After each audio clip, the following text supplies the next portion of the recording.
Hello বন্ধুরা, কেমন আছো তোমরা? আশা করি সকলেই ভালো আছো।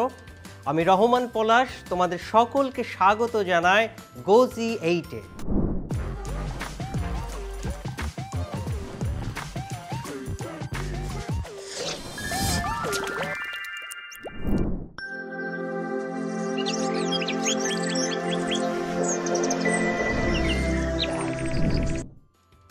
বন্ধুরা, আজকে আমরা আলোচনা করব একাদশ দ্বাদশ শ্রেণীর মনোবিজ্ঞান বিষয়ের মানসিক চাপ এবং হতাশা অংশের ওয়ার্কলোড বা অতিরিক্ত কর্মচাপ নিয়ে। তো চলো বন্ধুরা, আলোচনা শুরু করা যাক। বন্ধুরা, তোমরা কি কখনো কারোসি শব্দটি সম্পর্কে জেনেছো কিংবা কোথাও শুনেছো? আচ্ছা, তাহলে এবার শুনে নাও, আমি বলছি। কারোসি শব্দটি জাপানি শব্দ, যার অর্থ অতিরিক্ত কাজের চাপে মৃত্যুবরণ করা। জাপানে যদি কারোসি এর কারণে কেউ মারা যায় এবং পরিবার যদি সেটা প্রমাণ করতে পারে, তাহলে তাদেরকে ক্ষতিপূরণ দেওয়ার বিধান আছে। কিন্তু বিশ্বের অনেক দেশেই এই বিধানটি নেই। তাই আমাদের জানতে হবে ওয়ার্কলোড এর কারণ এবং এর প্রতিকার বিষয়ে। বন্ধুরা, গবেষণায় দেখা গেছে অতিরিক্ত কাজের চাপের ফলে শারীরিক দুর্বলতা এবং মানসিক যন্ত্রণা দেখা দেয়। শিল্প মনোবিজ্ঞানীরা গবেষণা করে দেখেন দীর্ঘক্ষণ কাজ করার ফলে আমাদের ক্লান্তি আসে এবং এই ক্লান্তির ফলে আমাদের কর্মক্ষমতা হ্রাস পায়। চলো এবার জেনে নিই ঠিক কী কী লক্ষণ দেখে আমরা বুঝব মানুষটি ওয়ার্কলোডের প্রেসারে আছে। মানসিক লক্ষণগুলো হলো চিন্তা করার শক্তি না থাকা, মনোযোগের অভাব, ধৈর্য না থাকা, সতর্কতা হ্রাস পাওয়া, উৎসাহ উদ্দীপনা কমে যাওয়া ইত্যাদি। শারীরিক লক্ষণগুলো হলো মাথা ভার ভার লাগা, ব্যথা করা, হাই তোলা, চোখে ব্যথা অনুভব করা, হাত পা, কোমর এবং অন্যান্য অংশ ব্যথা অনুভব করা। বন্ধুরা, এছাড়া রয়েছে শুয়ে পড়তে ইচ্ছে করা, কাজের গতি কমে যাওয়া, হৃদস্পন্দন বেড়ে যাওয়া, শরীর থেকে ক্রমাগত ঘাম নির্গত হওয়া ইত্যাদি। এবার তাহলে দেখে নিই কী করলে আমাদের কর্মক্ষেত্রে ওয়ার্কলোড হ্রাস পাবে বা কমে যাবে। বন্ধুরা, গবেষণায় দেখা গেছে কাজ করার জায়গায় যদি পর্যাপ্ত পরিমাণ অক্সিজেনের সুবন্দোবস্ত থাকে, তাহলে ওয়ার্কলোডের পরিমাণ কমে যায়। বন্ধুরা, শিল্প মনোবিজ্ঞানীরা গবেষণা করে দেখেন যে কর্মদিন যদি দীর্ঘতর হয়, তাহলে সাপ্তাহিক উৎপাদন কিছুটা বাড়ে, কিন্তু ঘন্টা প্রতি উৎপাদনের পরিমাণ কমে যায়। কর্মঘণ্টা বাড়লে উৎপাদন কমে যাওয়ার কারণ হচ্ছে বেশিক্ষণ ধরে কাজ করতে হবে বলে কর্মীরা ইচ্ছাকৃতভাবে কাজের গতি কমিয়ে দেয়। আবার কর্মবিরতির ফলে যেই সময় ব্যয় হয়, তাতে উৎপাদন কমে না, বরং বাড়ে।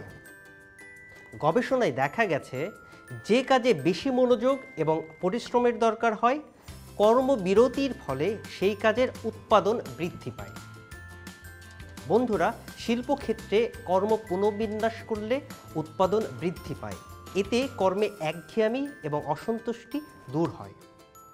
গবেষণায় দেখা গেছে শিল্প কারখানায় শিফটিংয়ের কারণে উৎপাদন বৃদ্ধি পায় এবং কর্মীরা বেশি মনোযোগী হয়। তাই আমরা বলতে পারি কর্মক্ষেত্রে প্রাকৃতিক পরিবেশের উন্নয়ন এবং সঠিক সময়সূচি ও কর্মবিরতি অনুসরণ করে আমরা সহজেই এই ওয়ার্কলোড কমিয়ে আনতে পারি।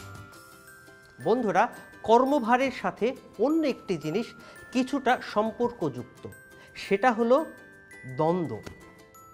বন্ধুরা, তোমরা কি কখনো ভেবে দেখেছো, যদি তোমার কাউকে ভালো লাগে, সে একজন চমৎকার মানুষ, কিন্তু তার টাকা পয়সা খুবই কম। আবার তুমি এমন একজনকে দেখলে যার অনেক টাকা পয়সা আছে, কিন্তু মানুষ হিসাবে চমৎকার নয়। তখন হয়তো তুমি দ্বিধায় পড়ে যাবে যে কাকে তুমি পছন্দ করবে। এই দ্বিধার জন্য তুমি সঠিক সিদ্ধান্ত নিতে পারছো না। এটাই হলো কনফ্লিক্ট বা দ্বন্দ্ব। বন্ধুরা, মনোবিজ্ঞানী কোলম্যান বলেন, দ্বন্দ্ব হচ্ছে হতাশার পূর্বাবস্থা, যেখানে বিকল্প পছন্দের অপশন বা সুযোগ থাকে। সমাজ মনোবিজ্ঞানী কার্ল লিউয়েন এই দ্বন্দ্বকে 4টি শ্রেণীতে ভাগ করেন, যেমন আকর্ষণ আকর্ষণ দ্বন্দ্ব, বিকর্ষণ বিকর্ষণ দ্বন্দ্ব, আকর্ষণ বিকর্ষণ দ্বন্দ্ব, দ্বৈত আকর্ষণ বিকর্ষণ দ্বন্দ্ব। বন্ধুরা, ধরো একজন ছেলে বিয়ে করতে চায়, তার সামনে একজন সুন্দরী মেয়ে এবং অপরজন ধনী মেয়ে আছে। সে কোন মেয়েকে বিয়ে করবে তাই স্থির করতে পারে না। এর মাধ্যমে যে দ্বন্দ্ব তৈরি হয় তা আকর্ষণ আকর্ষণ দ্বন্দ্ব নামে পরিচিত। এই আকর্ষণ আকর্ষণ দ্বন্দ্বের সমস্যা জটিল কোনো সমস্যা নয়, ব্যক্তি খুব সহজেই এই সমস্যার সমাধান করতে পারে। আমাদের সমাজে একটি কথা প্রচলিত আছে যে আমি উভয় সংকটে পড়েছি। কি তোমরা অনেকেই কথাটা শুনেছো, তাই না? যেমন কোনো একজন ছাত্র স্কুলে যেতে চায় না স্যারের বকা খাওয়ার ভয়ে, কিন্তু বাসায় থাকলে মায়ের বকা খেতে হবে। এখন সে উভয় সংকটে পড়েছে। এই সংকটকে বলে বিকর্ষণ বিকর্ষণ দ্বন্দ্ব। ধরো একজন যুবক বিয়ে করার উদ্দেশ্যে পাত্রী দেখতে গেল। পাত্রী তো খুবই সুন্দরী, কিন্তু তার রয়েছে অর্থের সংকট। পাত্রীর টাকা পয়সার খুব একটা নেই। বন্ধুরা, আবার অন্যদিকে দেখা গেল পাত্র অন্য একটি পাত্রী দেখতে গেল, কিন্তু পাত্রের চোখে পাত্রী খুব একটা সুন্দরী নয়। এখন লক্ষণীয় বিষয় হলো পৃথিবীর সকল মানুষই সুন্দর, শুধু আমাদের এই দৃষ্টিভঙ্গি বদলাতে হবে।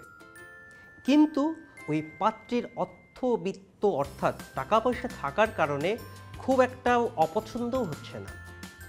এখানে তার যতটা পছন্দ হয়েছে ঠিক ততটাই অপছন্দ রয়েছে, ফলে সে সিদ্ধান্ত নিতে পারছে না কাকে বিয়ে করবে। আর এইরূপ অবস্থাকে আকর্ষণ বিকর্ষণ দ্বন্দ্ব বলে। ধরো তোমরা বন্ধুরা মিলে সিনেমা দেখতে যাওয়ার সিদ্ধান্ত নিলে, কিন্তু সেদিন স্কুল খোলা, ফলে তোমার ক্লাস রয়েছে। এখন তুমি সিনেমা দেখলে আনন্দ পাবে, কিন্তু তোমার হাজিরা কাটা যাবে। আবার ক্লাস করলে তোমার হাজিরা থাকবে, কিন্তু সিনেমা দেখতে পাবে না। এমন পরিস্থিতিকে আমরা বলতে পারি দ্বৈত আকর্ষণ বিকর্ষণ দ্বন্দ্ব। তো বন্ধুরা, এই পর্যন্ত ছিল আমাদের আজকের আলোচনার বিষয়। আশা করি তোমরা বুঝতে পেরেছো। আজ তাহলে এই পর্যন্তই। পরবর্তী কোনো বিষয়ে তোমাদের সাথে আবার দেখা হবে। ঠিক ততদিন তোমরা ভালো থেকো, সুস্থ থেকো এবং গোজি 8-এর সাথেই থেকো।